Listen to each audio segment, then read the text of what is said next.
Chairman PTI ने खुद की गिरफ्तारी या नाअहली की सूरत में शाह महमूद कुरैशी को अपना जानशीन मुकर्रर कर दिया। परवेज खटक समेत सीनियर रहनुमाओं को भी पार्टी जिम्मेदारियां सौंपने का इशारा दे दिया। असद उमर की जगह उमर अयूब को पार्टी का सेक्रेटरी जनरल मुकर्रर कर दिया गया। हुकूमत के साथ इलेक्शन पर मुजव्वजा मुज़ाकरात के लिए 7 रुकनी कमेटी भी तश्कील दे दी है। वाज़ेह कर दिया कि उनका फौज से लड़ा होने का तासुर बेबुनियाद है। इसलिए बातचीत की बात कर रहा हूं कि ये टाइम है, ये मुल्क ठीक तब होगा जब इस सारे मुल्क के इदारे इकट्ठे बैठे।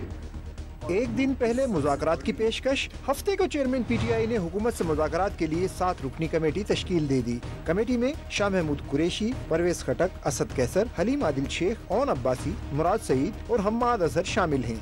गिरफ्तारी या नाअहली की सूरत में इमरान खान ने शाह महमूद कुरैशी को अपना जानशीन भी नामजद कर दिया। परवेज खटक समेत सीनियर रहनुमाओं को जिम्मेदारियां सौंपने का इशारा भी दे दिया। मुराद सईद को मुस्तकबिल का लीडर करार दिया। दूसरी जानिब उमर अयूब को पाकिस्तान तहरीक इंसाफ का नया सेक्रेटरी जनरल मुकर्रर कर दिया गया। चेयरमैन पीटीआई के दस्तखत से बाकायदा नोटिफिकेशन जारी कर दिया गया। उधर इमरान खान ने दावा किया कि वो जानते हैं कि उन्हें गिरफ्तार, नाअहल या जान से मारने की मंसूबाबंदी हो चुकी है। सीनियर सहाफियों से गुफ्तगू में वाज़ेह कर दिया कि उनकी फौज से कोई लड़ाई नहीं है। जल्द सरप्राइज देने का भी दावा किया। ये भी कहा कि जो लोग छोड़कर जा रहे हैं कुछ मजबूर हैं और कुछ बेनकाब हो गए हैं। उन्होंने कहा पार्टी के लिए नौजवान बेहतरीन सरमाया है, आइंदा टिकट उनका हक है।